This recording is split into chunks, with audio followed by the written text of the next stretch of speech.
How can you get a life sentence without killing anyone? How can a prisoner earn thousands of pounds while in prison? How did he get such a fan base on the outside? He was feared by inmates and prison staff alike. Britain's most violent prisoner. He spent half a century in prison, 40 years of that in solitary confinement. He's been to every mental hospital for dangerous criminals in England and changed 120 prisons. Meet Charles Bronson, a professional prisoner, the headache of all English prisons. A man determined to live the most absurd life. Bronson was born in the middle of the 20th century in the small English town of Lothian, and was known as Michael Peterson until the age of 35. He was the second child in a family of poor parents, and his uncle was twice elected mayor of the town. According to memories, Michael was described as a kind child who never fought and obeyed his parents. But at the age of 13, everything changed. The family moved to another city, and there Michael turned from a quiet boy into a bully. He even became a member of a teenage gang and was once caught stealing. In school, Michael also rarely appeared, but still thinly managed to finish it. After school, he returned to his native Ludum. At first he got a job as a salesman in an ordinary store, but after 2 weeks he left there because of an attack on the boss. Then he found a girlfriend, but the relationship ended quickly because Michael had a fight with her father and in a rage crashed several cars. And the first time he went to jail for 18 months, he did not remember anything remarkable there. Came out, got a job as a truck driver, but did not last long. A few months later, he crashed into another car, got scared, and fled. He arrived at his parents' house, but the police were waiting for him there. He was saved by the fact that the driver survived, so Michael was sentenced only to a fine and probation. Back then, Michael was still trying to get his mind right. He met a new girl, she got pregnant, and Michael decided to get married and even found a legitimate job. He started performing in a circus. He had a lot of strength, so lifting weights for money was a good decision. By the way, despite the simple job, Michael never had any problems with money. His wife described him as he always wore tailor-made suits and had perfectly groomed sideburns. Everything was going well, so his next act defies all logic. At the age of 22, Peterson robbed a post office for no reason. He took £26 from the till. He was immediately arrested for armed robbery. Michael got 7 years, but he would only be free after 13, because in prison he continued to do inexplicable things. Apparently, at some point he decided that there was no reason to restrain himself, so the first thing Peterson did out of the blue was attack 2 other inmates. He was sent to the penalty block, but as soon as he came out he started fighting again. Eventually, he was sent to another prison. There the rules were much stricter and the guards were harsher. Every prisoner had to work to be rehabilitated through labor, but Michael refused to work. Instead, he trashed the workshop and beat up the guards. The only way to get him down was by sheer numerical superiority. They decided to turn to psychiatry and started Michael on neuroleptics. They made him nauseous and it was difficult to fight in such a state, so he protested and in the end it worked. He was taken off the drugs. Michael would go to solitary confinement, come out, hit someone, and then go back in. Eventually he was sent to the 3rd prison, then to the 4th, then to the 5th. Gradually, Peterson's notoriety spread to every prison in England.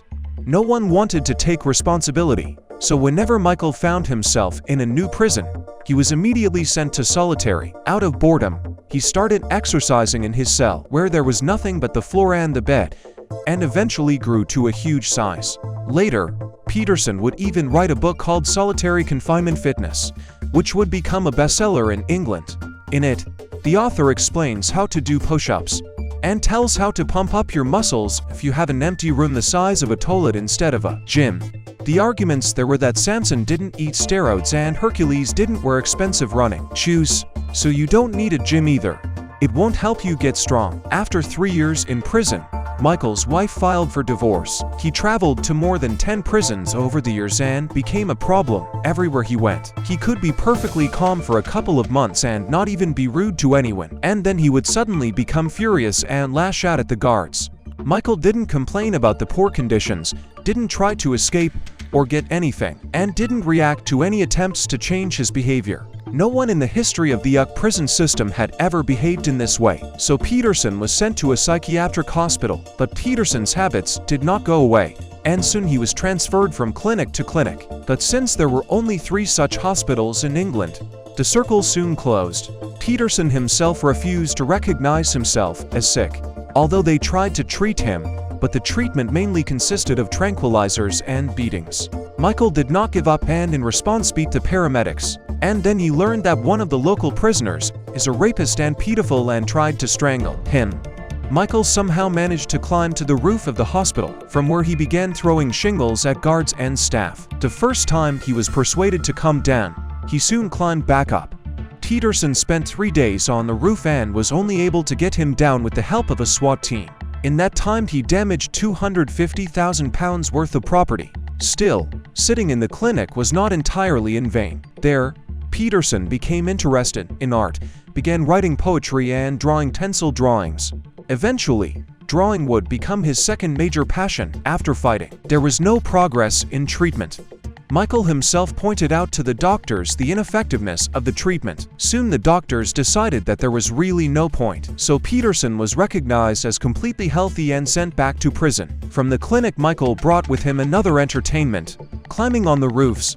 In his later life, he would climb 5 buildings and joke that he had been on more roofs than Santa Claus. Peterson's original sentence ended back in '81, but he was not released, continuing to travel through prisons. Somewhere he managed to sit quietly for a few months before the first incident, and somewhere on the first day he put up a fight. In 1986 alone, he was transferred 8 times. After 13 years, Michael Peterson found himself on the outside. Michael was not used to freedom. He had spent most of his conscious life behind bars. Michael lived with his parents for a few days, and then went to London to meet with one of his prison buddies. It was the owner of nightclubs and the head of a large criminal business. He was the one who helped Michael with his new job. What was Michael best at? Fighting. So you can do what you love and get paid for it.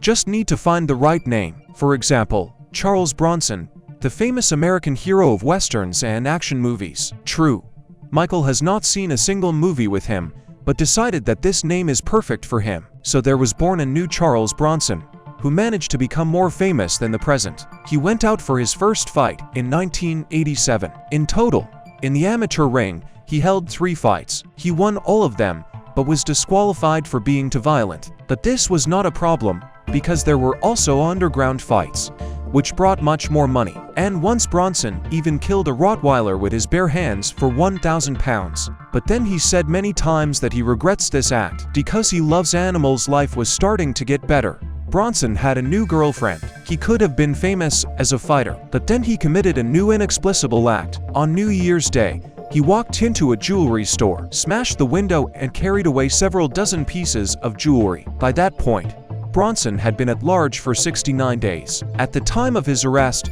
police charged him not under his real name, but under the alias Charles Bronson. It was at this point that he decided to change his name officially. After the arrests, the question arose as to where to send him. The prison where Bronson had been incarcerated for the past few months refused to take him back.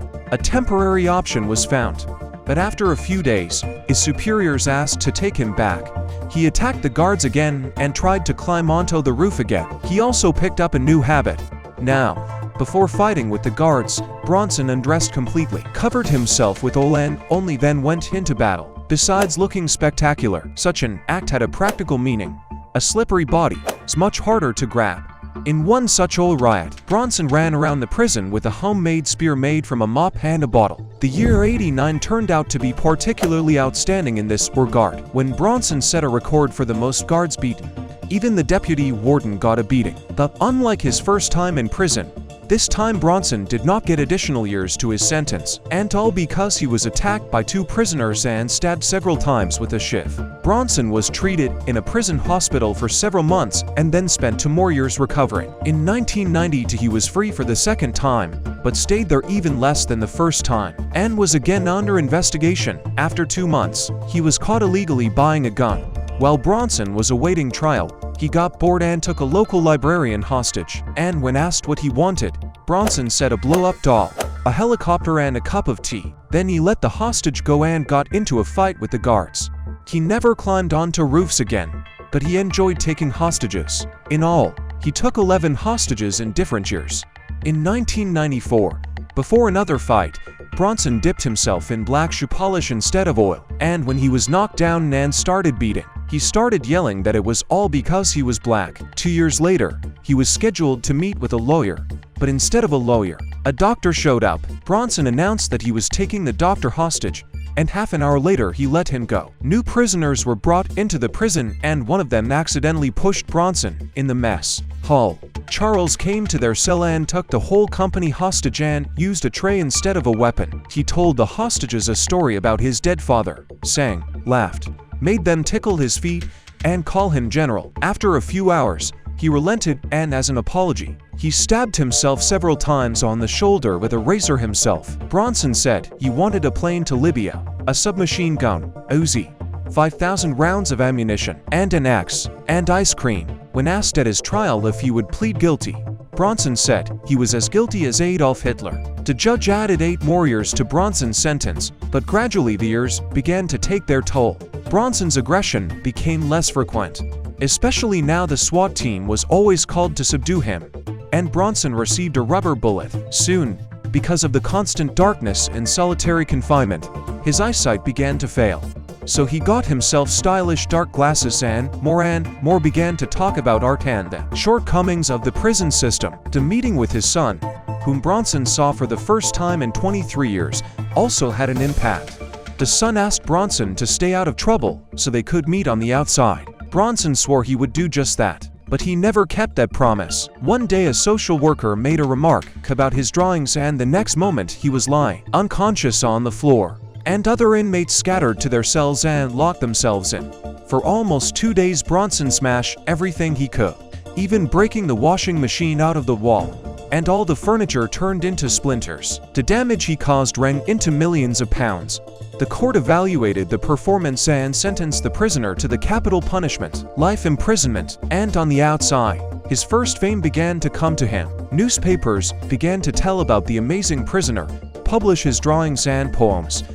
His popularity allowed Bronson to marry a second time.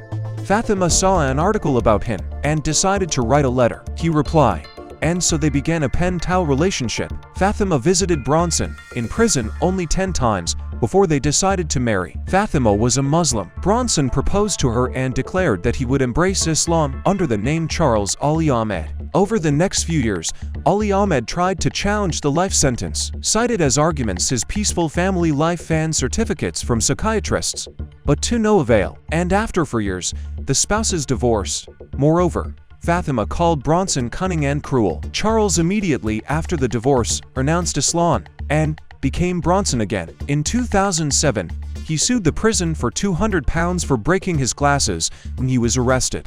A man who spent his life doing damage to England's budget managed to get money for breaking his glasses. About Bronson even made a movie, his character played by Tom Hardy. He went to Bronson in prison several times to understand how the man thinks, moves and speaks. Bronson was skeptical of the movie idea at first, but after meeting Hardy, he changed his mind. He even shaved off his mustache and gave it to Hardy so that the screen got at least a piece of the real Bronson. But Hardy grew his own. When Bronson saw the movie, he said that Hardy became a copy of him. Since 2013, there has been a movement in England for Charles' release, and he himself wrote to the Prime Minister asking for clemency. The petition for his release was signed by more than 10,000 people, and in 2014 Bronson committed his last attack to date. It was the warden. Bronson blamed him for the prison nail not working fast enough. Although the perpetrator was convicted once again, it was recognized that the mail was indeed delayed. In the same 2014, he decided to devote himself fully to painting and took a new name, Charles Salvador, in honor of Salvador Dali. He even wrote a manifesto. Bronson was born in 1987 and died in 2014. Today, Charles Salvador is a pop star, man and a freak. Since 1990 he has written 11 books, including an exploration of his own psyche, and his drawings have won 11 awards. Some of his work was exhibited on the London Underground for 2 weeks and caused quite a controversy, with families of people affected by Bronson protesting against the exhibition. The exhibition was eventually removed. For the last few years, the prisoner has been trying to retrain as an artist. The first auction of his drawings managed to raise several £1,000s, which Bronson used to pay for his mother's vacation. And in 2017 he drew the Dirty Dozen series, where he depicted famous murderers who had been in prison with him. On each image, instead of a signature, he left a fingerprint. The collection went for £500,000 at auction. A year later, he was again accused of assaulting the guards, but for the first time in his life was acquitted. And Bronson himself said that for the first time in 44 years in prison, he was not going to resort to violence. He continues to paint and sell paintings every day, donating money to charities. And he has no regrets about the way his life has turned out. He is sure that if he had stayed free all this time, he would have broken his back and turned into an alcoholic. But prison disciplined him, even though it took him many years. Bronson is the only man who managed to get a life sentence without murder or rape. He did some petty robbery and today he donates thousands of pounds to sick children. He's never been able to keep his temper in check, yet he has the willpower to exercise it every day. But how come Bronson started acting like this? Where did these angry outbursts come from? The psychiatrist who first worked with Bronson thinks it's due to post-traumatic stress disorder brought on by his first years in prison. But Bronson's violence started before prison. Anyway, the psychiatrist emphasizes that Bronson's incarceration cost taxpayers millions of pounds, and that there are people far more dangerous than him, and that Bronson would have done far less harm if he had been free. What do you think is the reason for such behavior? And is this person's popularity deserved? Write your opinion in the comments, and on the channel there are many other videos about interesting personalities. Subscribe.